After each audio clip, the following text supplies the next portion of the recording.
Those will be alive. Okay. Call the Monday, July 12th, 2020 committee to order.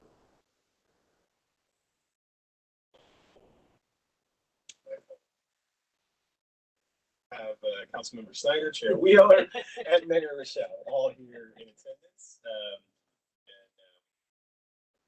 Just heard from him. He says he has a 5 o'clock and will join as soon as it ends. Okay.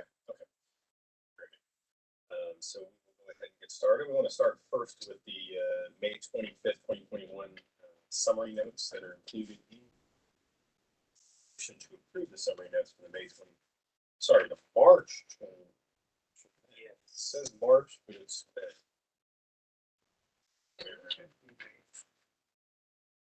yeah, it says on the so it's actually May 25th. It is May. Okay. So that'll be the correction we make. Yeah. Correcting the date. So is there a motion subject to the correct date of May 25th to approve the summary notes? So motion by Chair Wheeler, seconded by Mayor Rochelle. Any discussion? Hearing none, all those in favor, please say aye. Aye. All opposed say nay. Let's have it. The summary notes are approved. We're going to go now to the transaction goals and objectives, and Mr. Jasper, you're up. Thank you. Members of the committee, good to see you again in person. I'm going to be very brief before handing over to Shri and Dahlia to talk about the transaction goals and objectives. Just wanted to make a formal introduction. Tom Hanson, I'm the Dahlia 11, who respectively which is the team for the development transaction update and also 6-year program update cycles for the next 3 cycles as well. So they're here tonight to kind of give you the first taste of what's related to goals, objectives, measures for transaction, which is a very, very dry sounding topic, which has its importance for the development of transaction and subsequent 6-year program. So, and we will be looking for authority action on some of this by the end of this year. So this is the beginning of the conversation. There are no action items. I just wanted to introduce the topic to you, get some initial feedback, to this conversation. So with that, if I may hand over to Shri number 3, take us through the first part of this presentation. Thank you, Pete. Thank you, Mayor Wilson and members. I will just go through the high level here and then hand it over to Dahlia so she can get into the meat of this discussion. So we will talk about goals. We will focus on goals and objectives for this meeting. We have some performance measures identified at the draft level just to get an idea where this may go next step. We also want to make sure that we understand core values and weave that into these goals and objectives. We've talked a little bit about the scenario analysis. Again, this is not yet there, but we're starting to think about what sort of scenarios we want to evaluate. And based on that, we may have to discuss what kind of performance measures we may need, things like that. And then from where are we going next? We are in phase 1 of transaction at this point. We are expecting to go fall. At this point, what we are discussing today, developing the objectives, performance measures, weights, things like that. We already worked with jurisdictional staff, agency staff to develop the project list that will go into the transaction. We already have a project list in the current transaction. We want to update that. Some of those projects are completed. We want to remove it from the list. Some projects have changed their scope or definitions. We want to make sure we capture that. And there are new projects that are not in transaction, but jurisdictions want to be included in the transaction. So we are capturing all that. We did all that. Right now, the consultant team is working on that to finalize that list, make sure they have all the details for coding into the model. Later in the stage, when we understand the needs and try to find out what the current list of model projects will do with that to meet those needs, we may see that some of the needs are unmet. So at that point, we as a team will probably think about projects that are not thought by any particular jurisdictional agency, but are needed to solve some of those issues that are still lingering. That's what we call the top-down projects. So we are working on those projects now. Needs assessment, we are starting. I'll go to the last bullet here because that's needed to do some of the needs assessment. We are building the model based on COG TPP model for the region, but this will be a little bit more detailed for Northern Virginia, our jurisdictions, so we can capture all the different dynamics in our region. I didn't mean to interrupt you. Does that mean to achieve regional balance? I mean, what is a need? The need is basically what kind of transportation issues are here that we are facing today, congestion or accessibility issues, those sort of things, that geographically where those issues are. Not specific projects? No, not necessarily projects. This is more about transportation problems in the region. Can you give me an example of project? In the Well, if I may, what he's thinking about it. Typically, they generally they can. So things like RN3P, which is something we separately with example, this is something. And if I could, the top-down projects are usually not in a locality's comprehensive plan because staff usually submits the projects, of course, that their governing bodies have endorsed. Yeah, no, I guess I'm trying to think of some examples that we've done. Well, certainly top down out of NVTA in recent years. I can certainly think of some that have been done. Some that are done. It's very difficult to pinpoint project in a locality per se that was top-down project submitted by a locality. Generally come from staff, so things like lines. Yes. Individual jurisdictions will have their own BRT concepts or plans that for the top-down project will be to look at such Right. lines and see how they work across jurisdictions. So we've already done some ground staff. So it's things that really rise to a regional scale that don't naturally system. And keep this jogged my memory, like for transaction 2040 going back to 2012, we were looking at Metro Rail extension. Some were in comprehensive plans, others were not. And what we ended up doing is changing those extensions to BRT just because the cost of the BRT was they had a better cost for the ridership compared to Metro Rail extensions, but these were still fixed guideway improvements that were not in a comprehensive plan. So that was a top-down decision that the authority endorsed. And this is again transaction project list, not funding yet. Yeah. So when we put that project out there, and at this point we don't know who is going to be the sponsor for that project or who is going to be the applicant for that project when it comes to the 60 program. That is something we need to still explore because no one jurisdiction or agency submitted that as a project they are interested in. But we as a regional agency staff, we are looking and saying that hey, there is something more we need to do in this corridor or this location.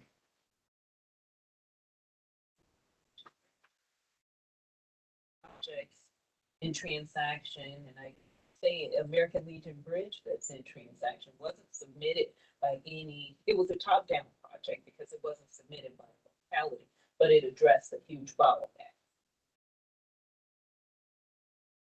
So these are the things that we are working at this point.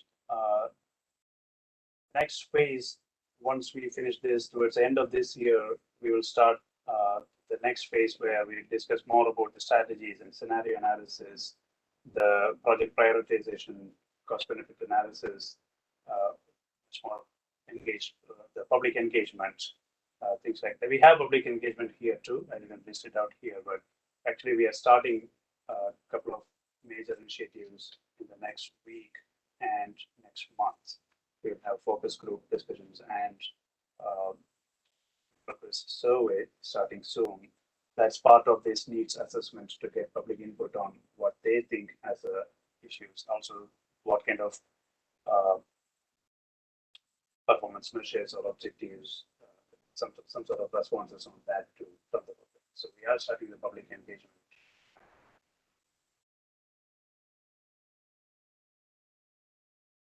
This I'm not going to go through this list, but these are the things we are discussing today. The vision, you are already approved a new vision for transaction. Authority has approved that vision. We will work from that vision down to goals, objectives, measures.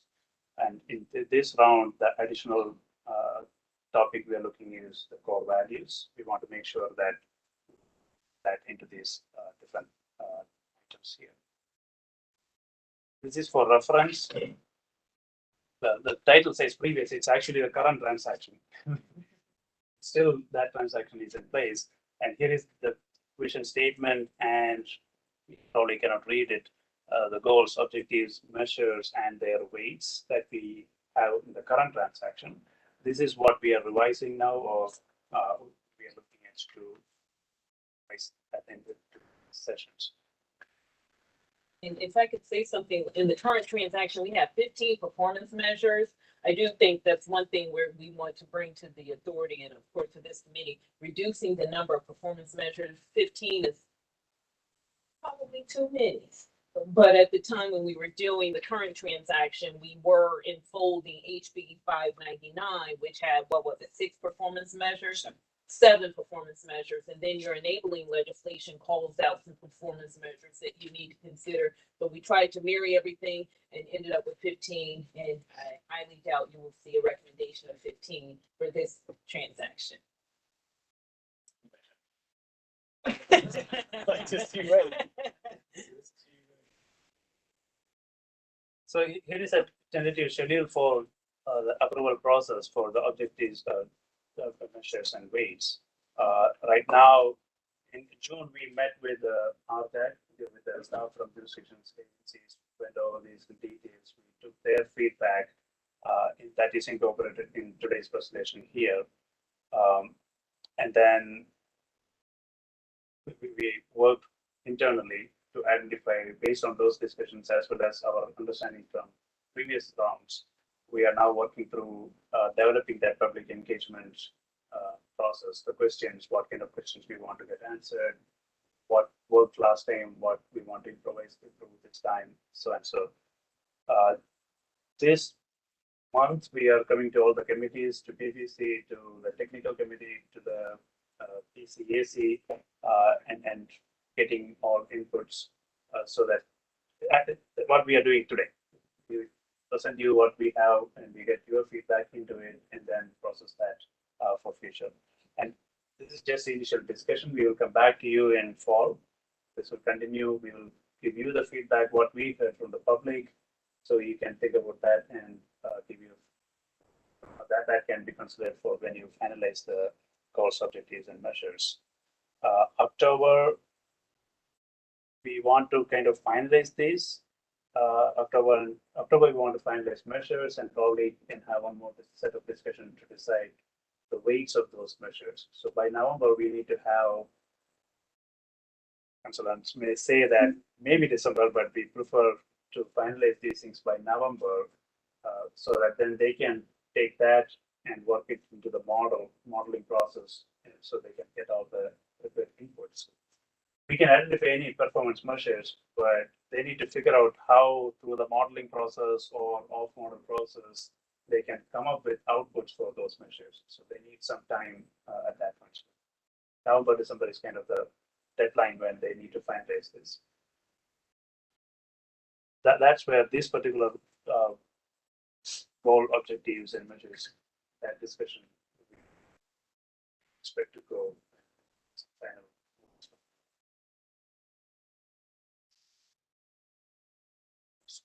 Absolutely. So as Shri said, that very large table with the 15 performance metrics and the very tiny print, that's what we're trying to revise and recreate a little bit in this go round. So you guys have already started with approving the new vision statement at the end of 2020. So that is what we're showing up here. And so we're using that as our driver to develop the goals. But also there's something unique this time around a transaction, and that is the inclusion of those core values. And so those are also a part of the vision statement, and we want to make sure that we're working those into the entire process. And we expect them to be involved in the performance metrics and the objectives, but we also expect to use them elsewhere. So go to the next slide. We're still working on what precisely these core values and how we're going to make sure that they get incorporated.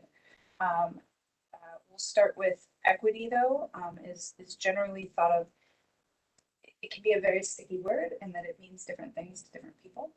So it's one of those that we are focusing with, as Shri said, during the public outreach with the focus groups that are starting up, is to understand what it means to the public, how important it might be to them, how do they view that. So we want to make sure we're having that conversation with them and then with the more general public as well.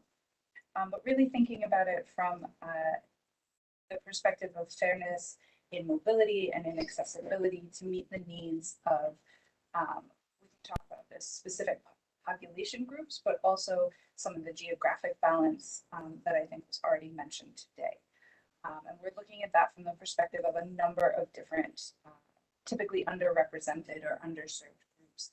And how can we make sure that that is a cornerstone of the entire process. Sustainability is our second core value, which often gets defined a little bit squishy as well. But we're trying to work with a definition that focuses on meeting the needs of the present without compromising the ability of future generations to meet their needs. And we're also thinking about this from multiple perspectives. So environmental, sure, but also economic and social as well. And then the third core value is safety, which I am not going to define because I know what that means. But we want to make sure that that is worked into the entire process as well. And so, Sri, on the next slide, we're thinking about how that can happen so that all three of those values are seen throughout the transaction process, but are also evident in the product that we come up with. So in the plan, but also eventually in the 6-year programs as well. And so we're starting to think about how those can be worked into different phases of the project. Again, this is a start at where those are going to be. We expect to add many more columns onto this table as the project goes on. And figure out more ways that we can work them in.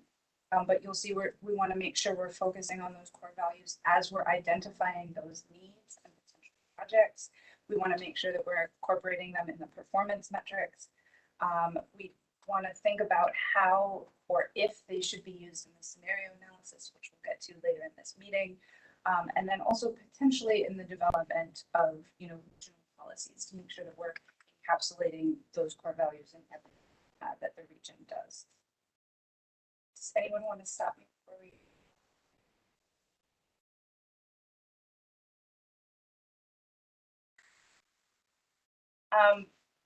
So based on the vision statement that you guys have already seen, we've sort of coalesced after talking with the RJAC around 3 goals that would build out of that vision statement. So you can see they're sort of summarized as mobility, accessibility, and resiliency.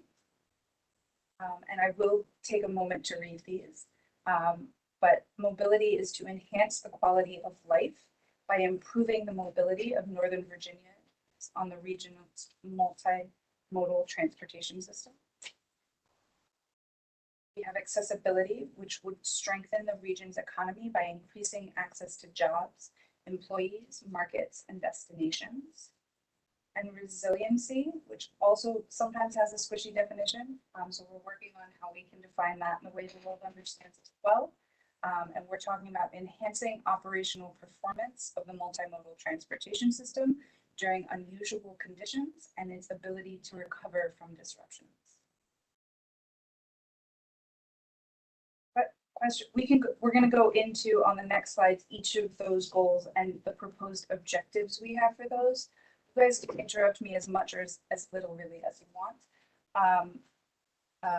And we're just, if you have any sort of immediate reactions, gut feelings about these, we're happy to hear those as well. So we can do a deep dive into the mobility goal. So we are looking here, we're thinking about 3 objectives here.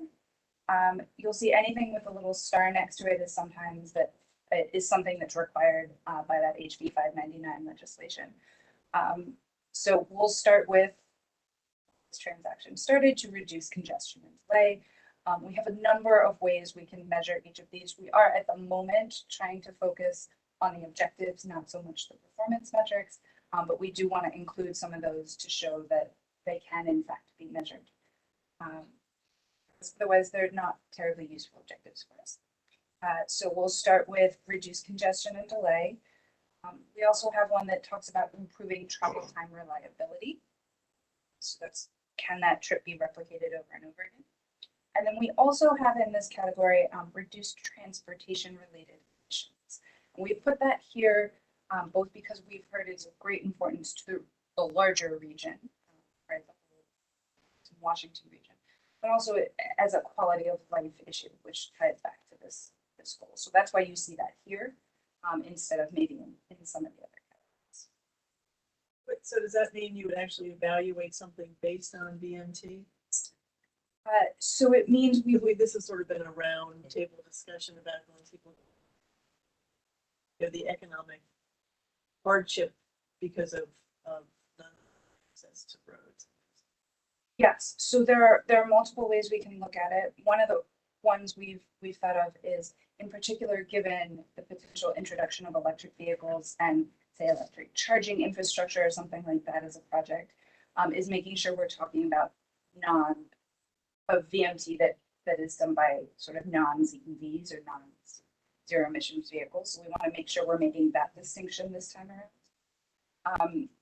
It's also possible, the question has been raised, should this be VMT like per capita, something along those lines as a metric. But it would be the goal of reducing emissions overall. I mean, this is always just obviously an outer jurisdiction, and I'll just throw that out now. It's an outer jurisdiction issue of those of us who don't have access to mass transit and rely on a road unfairly burdened by something like this. The potential objective is to balance. I don't think we have a choice. Find the issues. Federal government. So I don't think we have a choice about that. Flexible on sample measures. In some cases, it might be VMT, switching. But I think sample measures,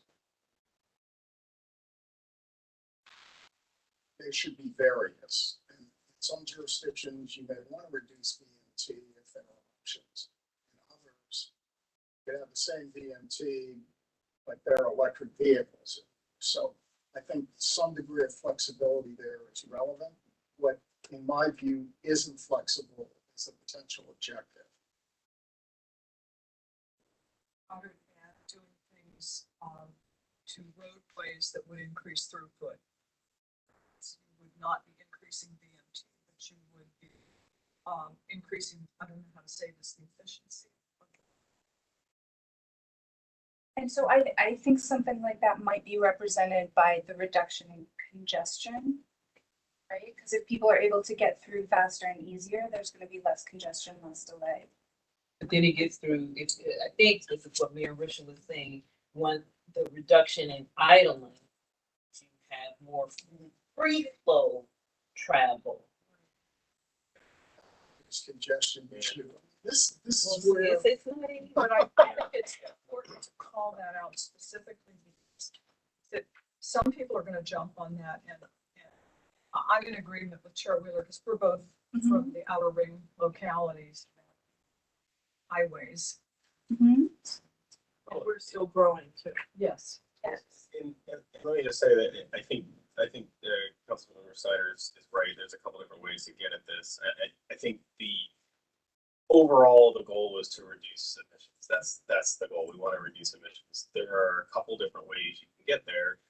It could be by reducing VMT, which is certainly in the inner jurisdictions. It's kind of how we're approaching this. You know, you also can get there by proximity of the job centers to home locations and things like that. So you're basically the trips don't have to happen in the first place, or they're minimized. And so I think the objective is the right objective, and it's an essential objective. How we measure it, I think this is just intended to be an example of a measure that one might use to get there. About what the best way to do it is, and I do think there's also a conversation around, not to kind of open this up broader, but to your point, it's the goal is to reduce overall emissions. Period. Likely be that we're impacting transportation-related emissions, but it could be transportation solutions facilitate the reductions of emissions in other too. So goal is to reduce emissions, period. And then, so. And I would agree with that, and I respect what you have to say. The first two examples that you threw out are you're blessed to live in an environment where it's possible. I am. We aren't. Yeah. Well, it's not impossible to ensure that job centers are proximate to. You guys are doing a lot of that. I know Loudon's doing a lot of that. We can see the NVTA do less than that. Yeah. We're talking about economic development. It goes on. So it's about time. Gotcha. I do think when we get into the discussion of performance metrics as well, it'll be important to think about what we're comparing it against, right? Will be a 2045 future baseline without the improvements that we're talking about. So it's not necessarily reducing the VMT or whatever metric we choose versus today.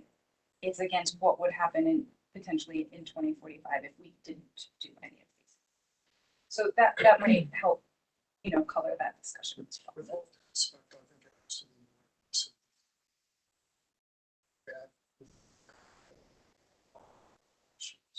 Try to be as objective about this as I can. It's all the targets set internationally, federally, regionally, are lower than today. So it's not just the no-bill performance in 2045. How we get there may be a complex set of different ways to do it, but reducing emissions below where we're today seems to me is something we have to live under. It's a goal that it has to be achieved. But and I would also add how do you build growth into that model, because it's natural. So yeah. As a region, we're still growing, and so it's hard to baseline something that's growing. And to that point, when we talk about transit and trying to get people out of their single occupied vehicles, people are on rail. Skyway, the buses are still using roads, and then we have the CRT working group, and depending on someone's definition of bus rapid transit, is it dedicated lanes? Is it signal preemption? Is it, because and use this example, Richmond Highway Bus Rapid Transit, Fairfax County chose to widen Richmond Highway so that they could put BRT down a dedicated center lane. I know there was conversations on whether they should take away a lane, which could be difficult given, the volume that Richmond Highway carries. Richmond Highway Route 1 runs from Maine to Florida. So these are the types of things we're trying to address as staff as well as we formulate recommendations. And I shouldn't say because we're nowhere near that, but as we have the discussions internally on what to present. Well, I do think it's one of these things where I think you guys are right. We're gonna have to find the right way to scratch this, but we gotta do it some way or another. We're gonna have to do it, and it's not gonna be, if we don't do it, it'll be imposed on us.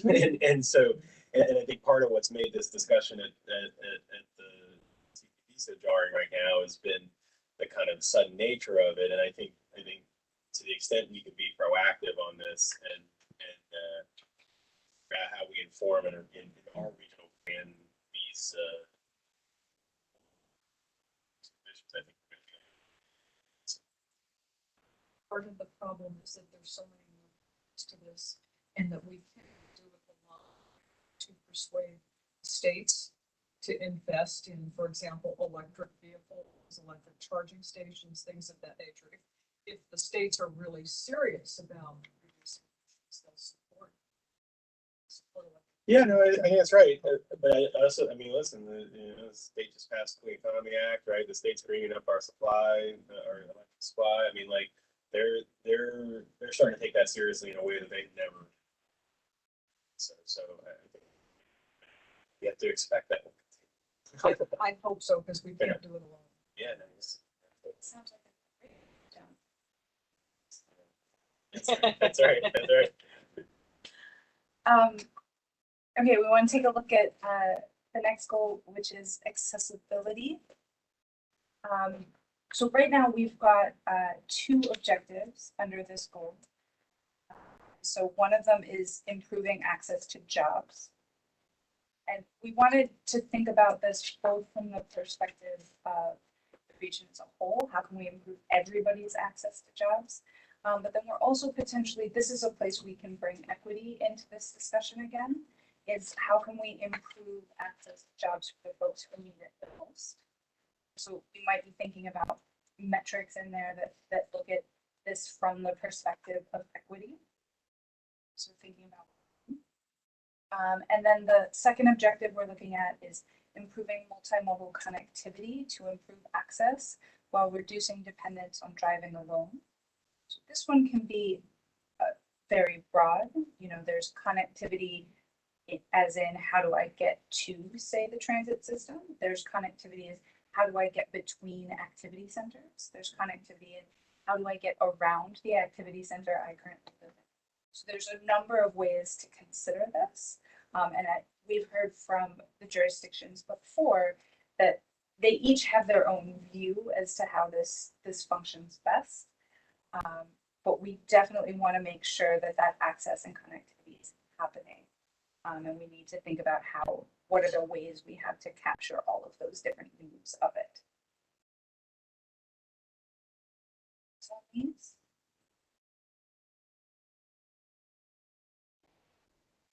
we can go straight to resiliency. I'm fine with no questions. So here we have, again, 3 objectives. And remember, we're trying to get away from a squishy definition of resiliency, so enhancing operational performance during any sort of unusual conditions. So one of those that is, of course, mandated by HB 599 is the Homeland Security response. So that's can we maintain operations of the regional transportation system during sort of those extreme conditions, whether that's Homeland Security, whether that's a hurricane, whether that's your truck flips over on I-95. My gut instinct is no. Well, so building in some of that resiliency is one of the goals. I'm old enough to remember when the Air Florida plane went into the Potomac. and Okay. We had the metro accident and we had a terrible snowstorm that day. Everything was total gridlock. Mm-hmm. Total. And the earthquake that shut everything down. Yes. Suggest a little bit of system regularly failing circumstances. Mm-hmm. So somehow, something about this just seems, yes, you want to be resilient, something unusual happens, but pretty much breaks down pretty often. One truck jackknifing on 495 just takes out the whole system, so somehow see the broad definition. Like it to include some sort of a climate element, exactly sure.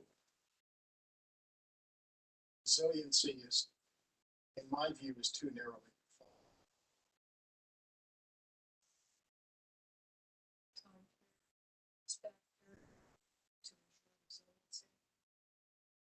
Or just better management, better management of what we have. You know, it's really a combination of things. I will say I was reading a definition of resiliency today that talked about, I'm gonna get it wrong. But was talking about the ability of the transportation system to adapt and adjust to changing conditions, both in the short term and in the long term. So that could incorporate some of the climate change things, but also the jackknifing truck on the beltway. So maybe we can think about something in that direction, that Same thing with a single track, single incident in the truck system, same thing. exactly. Okay, all right, I think we can look into that. So I would add that resiliency is actually both.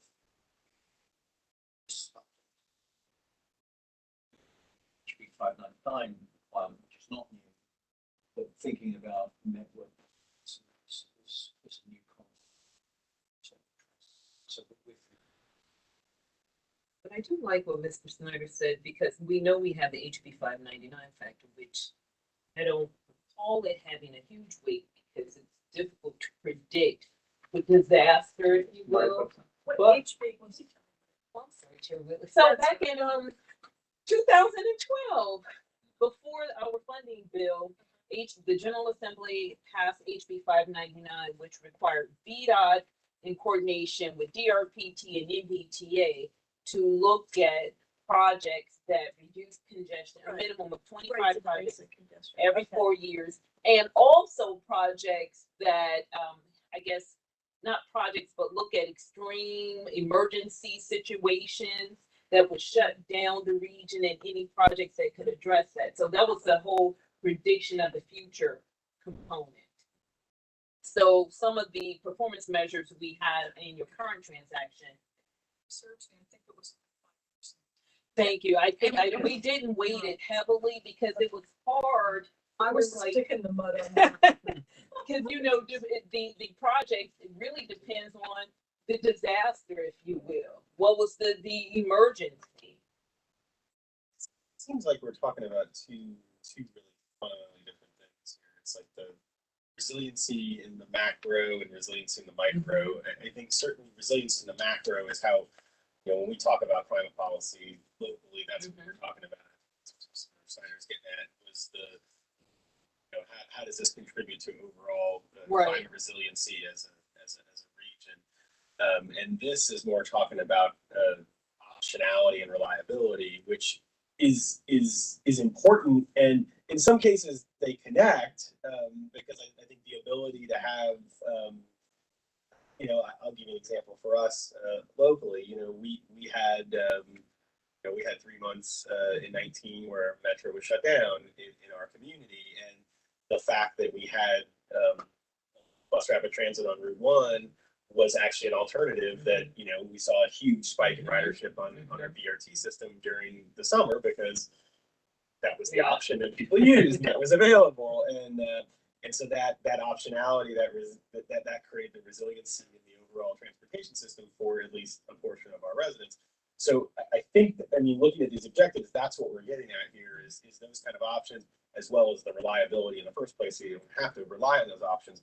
But it does seem like how we inform the kind of overall macro resiliency of. And I think we could start by switching the order. I mean, that may be a small thing, but I think it's a bigger thing too, because even though we do have the HB 599 measure, it's really larger than that. I think Snyder and Mayor Wilson were spot on, because we have incidents every day that really impact the resiliency of the network. And they're not major disasters. They're just, traffic incidents, truck turning over, someone hitting the bridge, and whatever else that really has an impact on the network. Well, and I think that's maybe that alone is one of the metrics, which is the number of residents who have two different ways to get to two job centers. Yes. Which is really what you're measuring in a lot of cases. I know I frequently, even from in a place transit rich and as proximate as Alexandria, I frequently hear from residents, I can't get there for transit, given I'd love to ride transit, I can't, and so that's part of the gap here. So it's all about choices, and that takes us right back to multimodal. Well, and so the second objective, I think, is really, trying to get to that choices piece. And maybe we want to move that up in our list. I think that's fine. And we can also definitely address it in the weights when we get there, is that which one of these we think are more important than the others. And the third one that we have on here may also want to move up, and that's improving the safety of the transportation system, because as I think we've mentioned, when we have safety issues, we also have impacts to the operations system. So that's the other one we had heard that we wanted to make sure, and again, that's one of our core values as well. I have a question about the second one. It says within 60 minutes on transit as compared to 45 via. Is that 60 minutes an average, or is that a maximum? So what if we were to use this metric, and again, just a sample, what it's looking at is accessibility for, say, an average resident to the number of jobs they can get to within a certain amount of time. And that time frame is an average time frame, so it wouldn't be the worst day. It would be an average day. And so possibly to get it at sort of is there a second choice and a second good choice? Because the second bad choice doesn't really help you all that much, because nobody's really going to use it unless they have to. Think about, okay, within 60 minutes of Manassas Park, I can get to 10,000 jobs driving in 45 minutes. What's the ratio of jobs that I can get to on transit in maybe even a little bit more time, right? So how many of those jobs, how many of those centers do I have a second decent choice for? Would be a way of getting at, I think, some of the choice measure. Some folks, it might be to ride, other folks might have to transfer, and it would take an hour and 20. So we would sort of average folks together. So we can take a look at this in the model, and I am happy to go into as much detail on the modeling stuff as anybody would like. There should be we don't need to do that. But so we can get pretty fine level of detail on individual sort of neighborhoods and analysis zones geographically to see how far folks can get both on the roadway network and on the transit network and start comparing those. So we would, if we were to use this again, we would be able to compare what that looks like in Manassas Park versus what that looks like in Alexandria, and have an understanding of even where those good second options are missing, right? So that if we wanted to come back and think through top-down projects that met some of those needs, we could. So that was what we were thinking along those lines. I think similar to what was just mentioned about, is there a second choice? The reason why we took 60 minutes for transit and 45 minutes for auto is is that when you think about projects that will be on the transaction list, is that the transit project that could achieve access to 10,000 jobs, 60 minutes would be evaluated for that measurement on an equivalent basis to a highway project that could do the same thing in 45 minutes. So it kind of levels the playing field. It perhaps tilts the playing field in favour of transit projects and highway projects to a certain extent. I mean, 60 to 45 is, you know, it's not a huge difference. Proportionally, it is, but not so much. And I think the history of that is probably pick it up from previous practices on transaction and maybe the Commonwealth through B-Tran systems. Yeah, and it has also to do with the fact that you know, when folks are making their decision about their modes, at some point transit stops being a competitive option compared to driving based on how much time that takes and the transfers, as you say. So we would account for all of that in those metrics. Again, if we were using them, we do have certainly at this point flexibility on what those time thresholds are, but this is an example of how that might work. Does that help? Yes, thank you.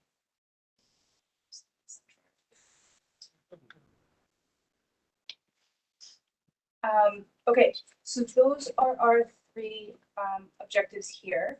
And so I think that brings us to 8, which is less than the 15 we had last time, but it is still a fairly long list. There may have been some of these objectives that we talked about that end up having more than one performance metric based on, you know, different ways of talking about them. So that's going to be sort of a next step that we go through, and we'll come back to you and talk about those. And I think it, you know, we think about when we get to the point of having metrics and weights, is that we're going to be looking for projects that do well across the board, but no project is going to achieve 100% on all of these measures, right? So thinking about, you know, there are certain projects that will do much better at improving access, or some projects that will do much better improving resiliency, and that's okay. We want a mix of those projects, and having this broader set of objectives lets us do that. So here's just a sort of a general question.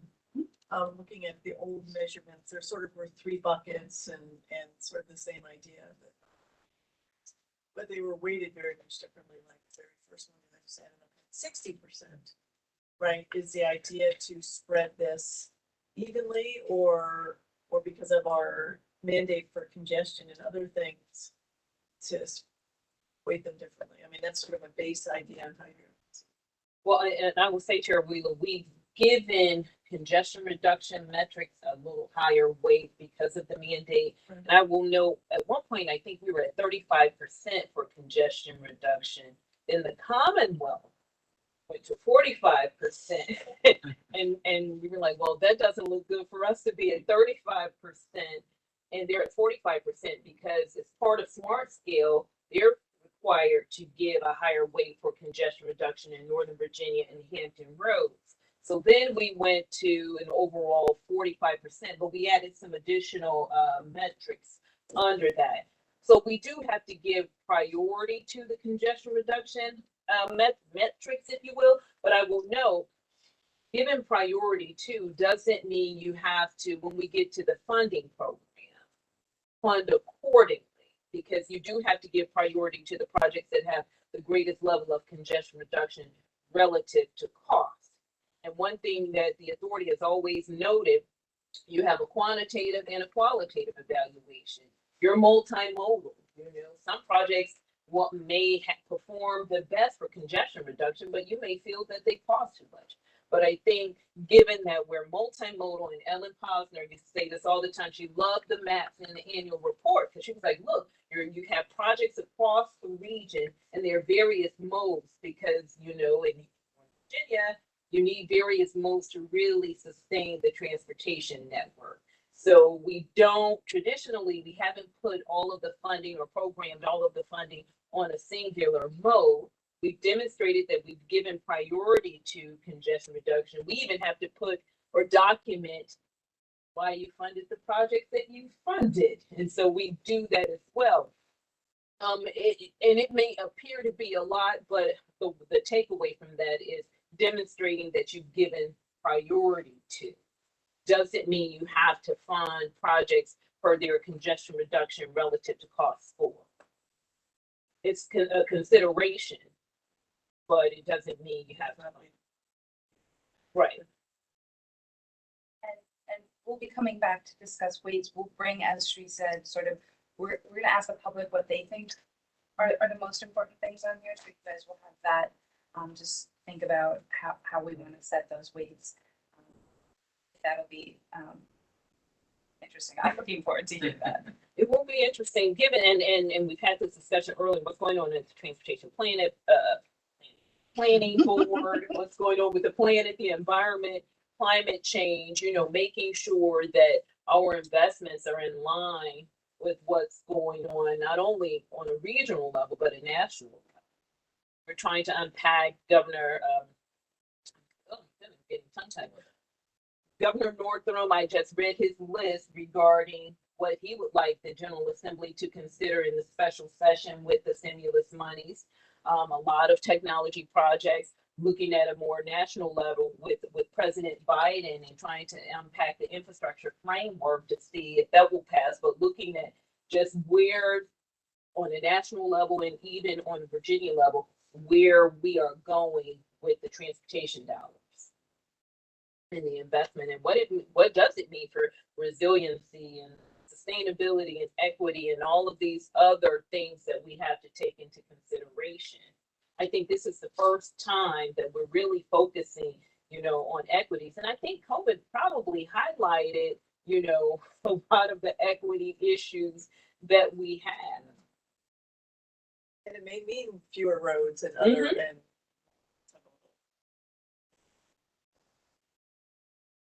I should probably reiterate, should have mentioned this earlier, but to the committee recommendations, which or change, to recommend to yourselves as authority members, but the authority decide what the weights will be, what the measures will be, and what the weights associated with those measures will be. That will not be a staff decision. It's essentially will be giving us a policy direction. In turn, what we use will be about so it's driven by you, but and this conversation is accessible for up to 6 months. We'll get this back and forth many times over the next couple of years. So, you're telling us. Give us a heads up.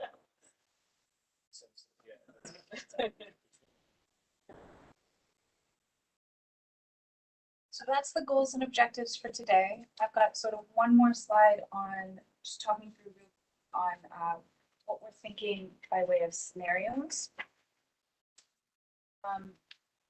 And so, you know, our scope and transaction has always been really visionary about the what ifs associated with the future. And that if this year has taught us anything, is that we have no idea what that's coming. And so what we're planning to do with the scenarios is really think about how we can make sure that we're, it's a phrase we use a lot, avoid investment obsolescence. And so make sure that the investments that we're making, the projects that y'all will be funding, will still be good investments if. So we're not really predicting the most likely scenario. We're not picking the one we want to see. We're just trying to make sure that the investments that you guys and that the authority make are going to still be good ones. And so we're looking at right now four of those what if scenarios. One would be focused on technology, and that would be sort of introduction and wide scale implementation of connected, automated, shared electric vehicles. So we could understand what that might look like in Northern Virginia. We're thinking about a scenario around roadway usage pricing and incentives. Again, just to see what could happen, what that would look like. We are looking at a scenario around climate change to get an idea there. And then we would be remiss if we did not include this year sort of a post-pandemic new normal, thinking about impacts to telework, to e-commerce, Grubhub, all those things.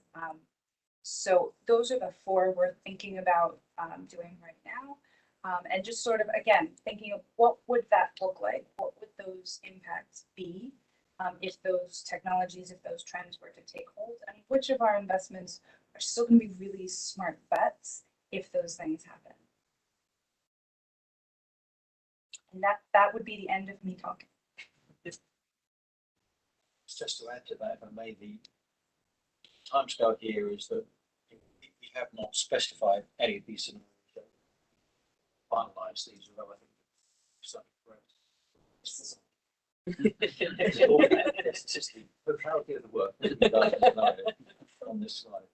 But we will begin to define them, as is bottom of the left-hand column. It's an assumptions-based analysis. So assumptions that represent these scenarios in a way that the model can then tell us what the scenarios using the assumptions that we've made. Very similar to the COVID analysis we did summer last year. So that the work on the definitions will be taking place during phase one, which is now through analysis. Take place during phase two, which will, so it'll be over that time period we'll begin to see effects might be. And at the end of that analysis, I'm not sure where it will be, but because it will depend upon what it's showing us, will be quite complex. It was complex last time, scenarios.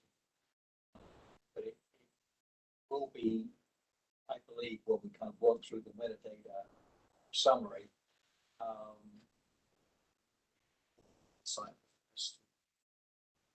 projects or the types of projects, maybe rather than specific projects, form well under this.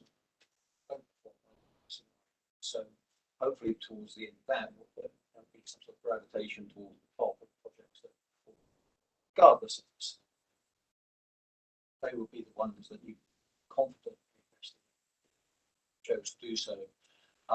But it's likely that there'll be some projects that perform under one or more scenarios, in which case, or we may choose not to invest in those projects, but more likely you may choose to invest in those projects, but we would help you understand the risk associated with those types of projects. If the assumptions turn out to be true, then the expectation would be scenario analysis, say, associated. So that's why we're doing this. So it really does reflect the fact that the best one in the world, TPP model is built around cooperative planning forecasts, but not a whole lot of crystal ball gazing.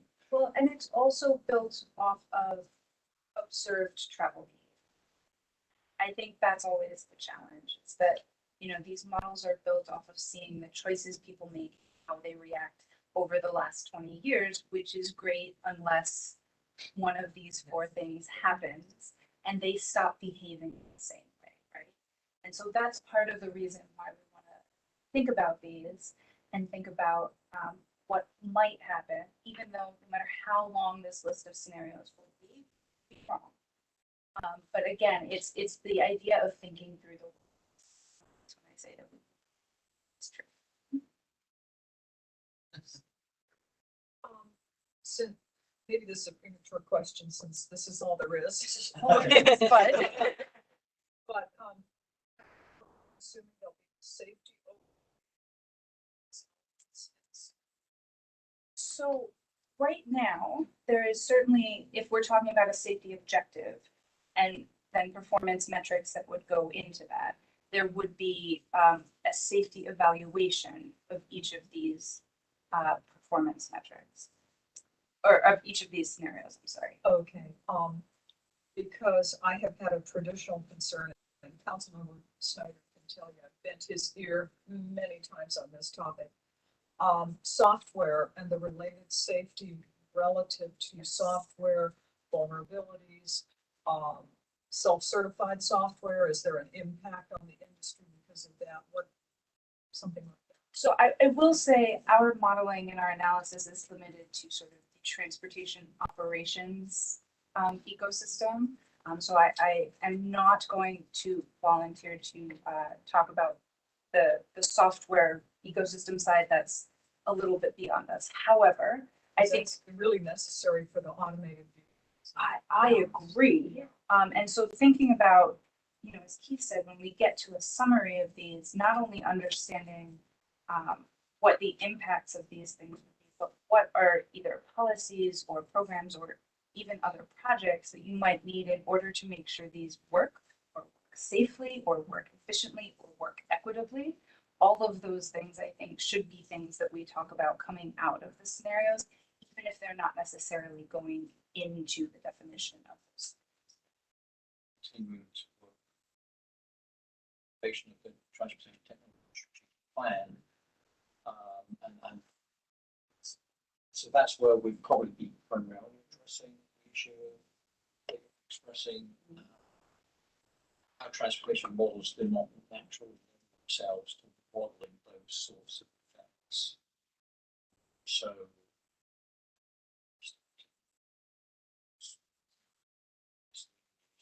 I think the way we'll approach it is through the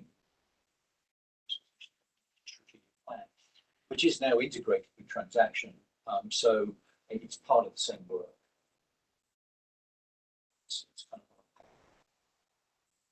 Because if there's black box technology used, there's no way to testify that something is safe or not safe. So is there specific input that you guys are looking for from us tonight that you haven't gotten so far? I think from my perspective, the feedback you provide so far has been really helpful. So start conversation because you see so be happy to kind of leave it there for now. So is there They're just two small things. One is, you know, I've been thinking a lot about, just never good when I do that, start off a sentence like that, but I've been thinking a lot about, you know, I read, maybe it was here, we're up to 90% of where we were about travel on the roads. But of course, right, so which say we're going back to normal, but of course, the metro and the VRE or the buses aren't, you know, VRE just went back to their full schedule and people have not adjusted yet. And so it's a constantly moving target that you have to really build that in because we it might be months till we know Right. what the new normal looks like. And so you have to build in that flexibility. Absolutely, and that will be a short-term new normal. Who Yeah. knows what Yeah. we're on? Yeah. So when I say that we'll be wrong, that's what I mean there, is that we're gonna have to make some assumptions. We can decide if we wanna make very aggressive assumptions, or if we wanna make more conservative assumptions about what those will look like. And that when we take the results of these scenarios, we have to keep that in mind, that we will be wrong, but directionally, we can understand what some of those impacts are. I mean, at some point, there's a sensitivity analysis says it's not very sensitive to that anyway, or it might be, or it might not be, but there's some kind of sensitivity analysis.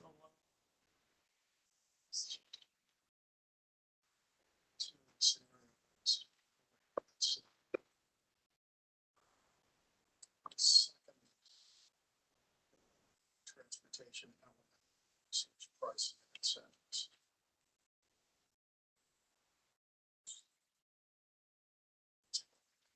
Various scenarios where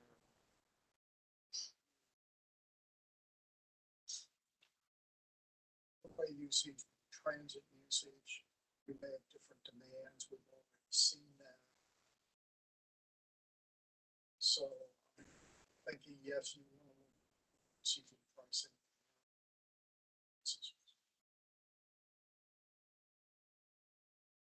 Growth scenario that looks a lot like 2018. Scenario cars.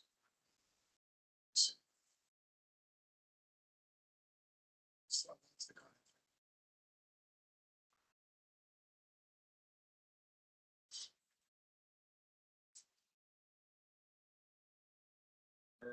comments, questions?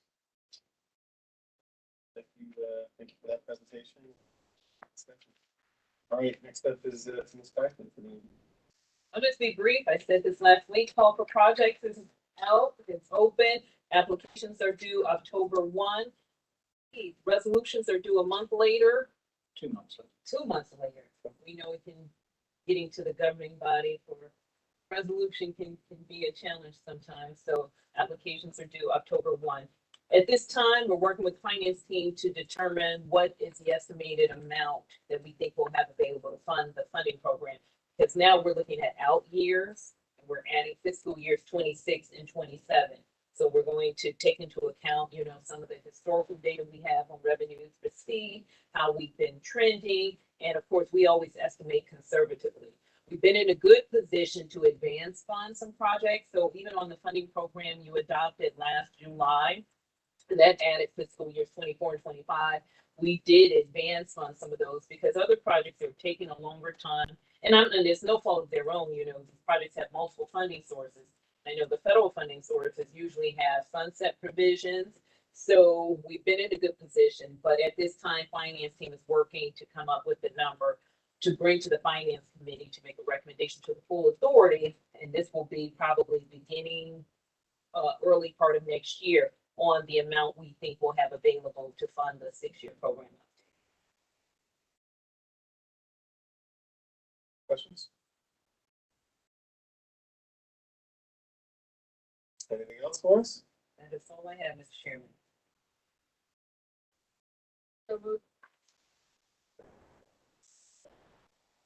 Discussion. Say that. 30th, is that right? That is proposed one. Nominally correct.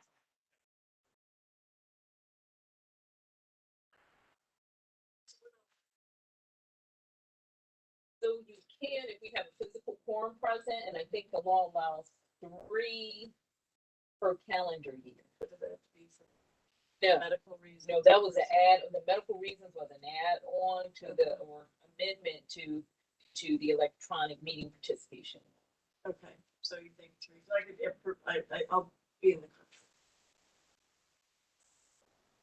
We,